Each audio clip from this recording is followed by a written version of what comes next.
All right, so I bet a lot of you guys that follow the channel watch the videos and see that we deal with a lot of collision work, but in a body shop, it's not all about collision. Sometimes there's just mishaps with the customers. They do things and they get themselves into some trouble. So this here is kind of a rare job. You guys can see we've got the whole new uniside on the side of this here vehicle.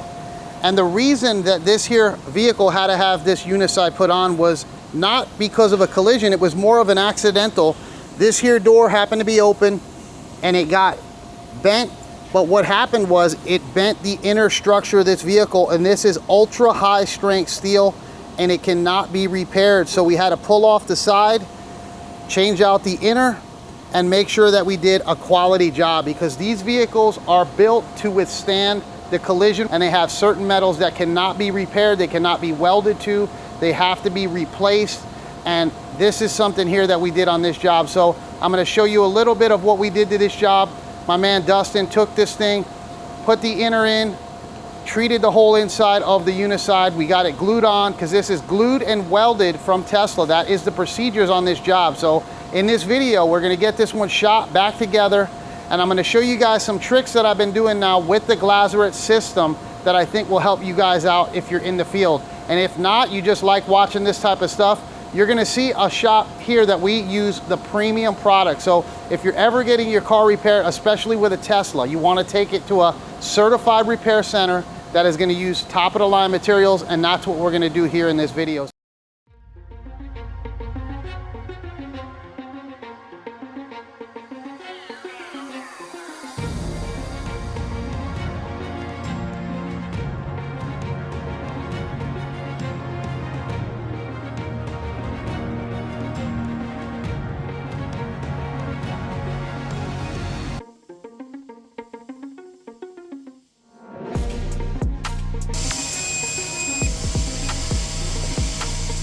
All right, so now that you've seen what my man Dustin did, we've got it over in the paint shop. We're gonna go ahead and bag it. You guys know we cover up everything. That way we do not have any problems. You guys see that beautiful, nice white interior. If you were to get anything on it, it would be a big problem. So we're gonna go ahead, cover up the car now, get it all ready for primer, apply our primer, get it prepped out. We'll get it in the booth, shot, and back together in this video.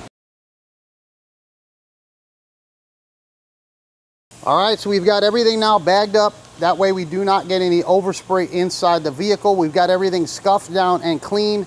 That way you have proper adhesion. And this primer we're using is a direct-to-metal 2K primer, which means it is catalyzed and it will harden up and fill in these areas that are a little bit porous, because this here filler is a porous material and you want to seal that up. That way this is going to be nice and smooth for our sealer application. So never in a body shop is there only one vehicle to prime, especially at the end of the night. So we've got the bumper here. When this vehicle did hit that pole, it backed up, caught the bumper, and did the damage to the inner structure as well as the outer. So this here's another Tesla that we did a quarter panel on. So at the end of the night, there's always time to get things ready for the next day. And if you don't prime these jobs and you don't have a good, solid, hard primer, you're gonna be fighting yourself. So do your priming before, or use that UV primer that you guys know we use on the channel. So let's go ahead, get our primer on it. That way we can come back in tomorrow, get this thing prepped out and shot.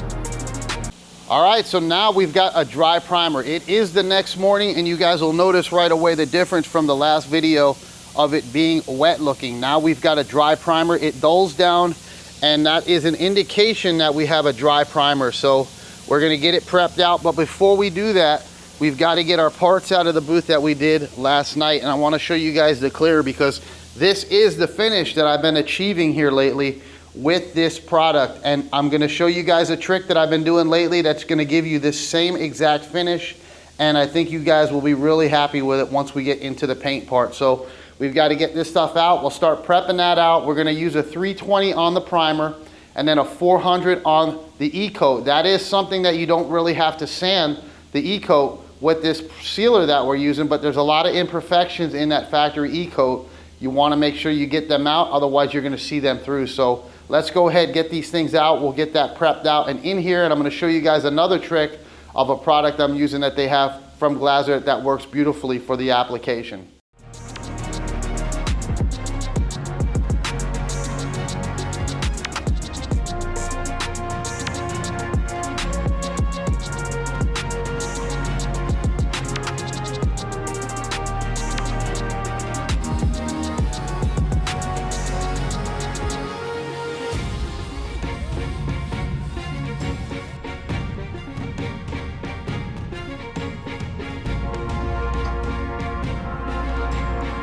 All right, so the car's in the booth, and now we're gonna go ahead and get this prepped out. These are the panels that were on it, so I wanted to show you guys, with all that amount of work that we did to that vehicle, the front door didn't even have any real damage to it. It just had a little bit of a chip here on the edge. So we will be blending this door, that way our color will match. And we did get a new door because it got twisted when it did get bent from that pole or whatever it did hit. So we'll get that prepped out too. This will be 400 DA, and then this one here will be 800 DA, and we'll run around it with our sky pad. But first we'll clean it before we prep it.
All right, so we're ready to go. You guys seen we treated the floor for our dust control. That is a product from DeVilbiss, and we use the Milwaukee pump sprayer with it. That thing works phenomenal because it puts it out and you don't have to keep pumping it up to get it to keep pressure in it. So we've got our floor treated, and you guys see that we have the car jacked up on jack stands.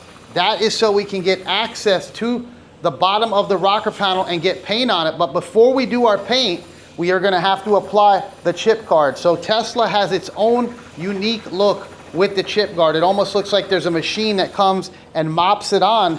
But the difference between it and the normal rock guards out there is it doesn't have the lumps and the bumps in it. So it's more of a smooth rock guard, which is kind of the only one I've ever seen like it. So what I'm doing now with the Teslas is I'm using my sealer with less reducer in it because this is a pre-flex product. So that means we're gonna have the flexibility that we need to withstand the rock chip. So if you guys know something that's out there that's better, let me know. But the stuff that I've been using prior in the past doesn't work for the Tesla application because this is a smooth type of product and it has to be that way. That way we can duplicate the factory. So I will show you guys what I'm talking about. Then we're gonna get into applying the rock guard, and then we'll move into the application of our paint. All right, so we're over in our scrap pile area, and I wanted to show you guys what I was talking about. So look how funny this is to see the whole side of the vehicle just pulled off. And that's my man Dustin. He's the one who did the work on this one. So you guys have seen him before, but let's check out the bottom now, what I was telling you about the rock guard. So you guys can see there the line that's run along the whole rocker on it, and it's not textured. It's got almost the same exact peel as the body of the car on it, but it does have another line that's underneath it here. So we've got to duplicate that, and that's what we're gonna do. So right here At the bottom, we've got a line, and then we've got another line that's right here that you guys can see. So check it out. It's the only one I've seen like it that is a smooth type of texture that is supposed to withstand the rock chip. So I was curious if any of you guys may know what they're using on this here.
All right, we're all sealed up. Now we'll move into our color, and we did shoot that one with the camera and it gave us a 92%, so that's a good match. We happen to have that spray out already done from a while back, and we checked it and we're good to go. So we'll let that set up, we'll move in there, we'll hit it with our 1.5 coats. You guys know how we do. And I have been over reducing the base coat a little bit when it is low humidity out there. This paint struggles a little bit to me when it is in low humidity. So what I've been doing now is I've been adding in about 30 grams of the water, and it seems to just give it a little bit more time to apply that on some of your tougher colors. This one here is not so bad because it is a pearl, but when you get into some of them heavy metallics, try that out. I have seen it help me out greatly in the past on some of them tough colors. So once we get our base coat on, I'm going to show you guys the trick that I've been doing lately here, where you guys may think the total opposite of it, but it's going to give you a beautiful finish, and you guys have to try it out.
All right, so we'll sit down a minute and let that base coat dry, but I want to go over the lineup with you from Glazor with their clear coats that I'm using at the shop. So if I have something that has to be built the same day and delivered, I'm using the 365, which is a top of the line production speed clear coat that holds its gloss phenomenal. After it's baked, within 2 hours, it's fully cured. You can buff it, deliver it, and have no worries about anything dying back. On my day-to-day normal workhorse clear coat, I'm using the 460. To me, that is probably the best all-around clear that they have from Glazor. And then I'm using the 109, which is their premium 2-to-1 pre-flex clear coat that is certified from BMW to be used on their vehicles. That's what we use on Jack's Supra. Beautiful stuff, but I like the 460 for everyday use. It is a top-of-the-line clear. It's 2-to-1 with up to 10% reduction. So I've seen a lot of questions on the channel with guys asking me, do you over thin your clear to get it to lay flat?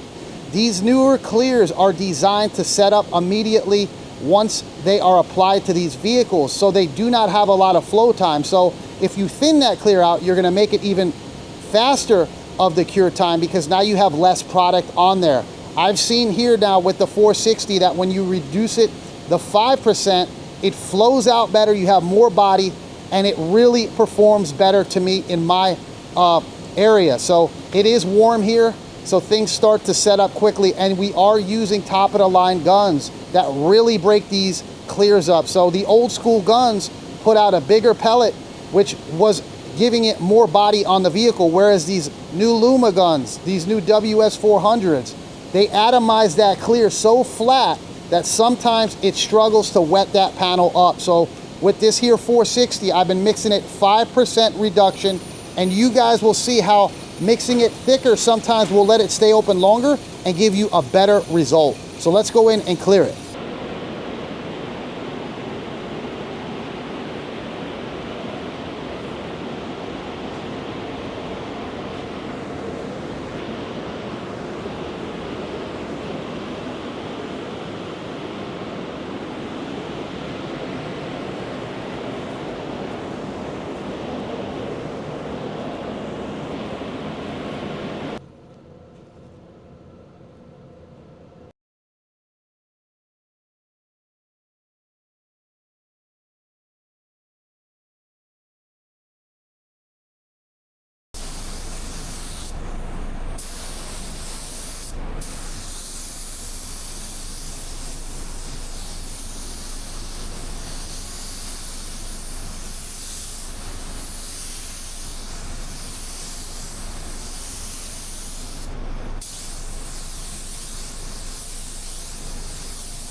All right, so we're gonna go ahead now, bake it, we'll get it out, we're gonna get it back over to Dustin, have him fully assemble it and show you this job all finished up.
All right, so that's the Tesla all finished up, and my man Dustin did a heck of a job on that one. So the beautiful thing about painting those cars all apart, you guys seen, I pointed down at the jam. You do not have any lines, you do not have any overspray, you do not have anything but a nice, clean, sealed up from end to end repair. And that's the way that we like to do it here at the shop. So that was definitely a different repair. You guys seen when we were outside and looking at the chip guard, that quarter was not even damaged. So you can get yourself into a lot of trouble with these new cars with these high strength steels, because if something like that gets damaged, it has to be changed out, because that is the structural integrity of that vehicle. And once it is damaged, it is compromised, and that is the center pillar that is going to protect the people inside the vehicle. So we do not play any games. We take it apart, we do it right, and that is the whole goal here, is doing a quality job, like you guys know I always say. So when you're going to bring your car to a shop, make sure it is a certified shop, and you will have your car back looking brand new again. So give my man Dustin a thumbs up. You guys seen how much work he did on that. You guys know that I do those Teslas all day long, so it wasn't that much for me, but for him to do that whole uniside with the glue, the rivets, the welds, and everything, he did a beautiful job on it. So I hope you guys liked it, and we'll see you guys in the next one.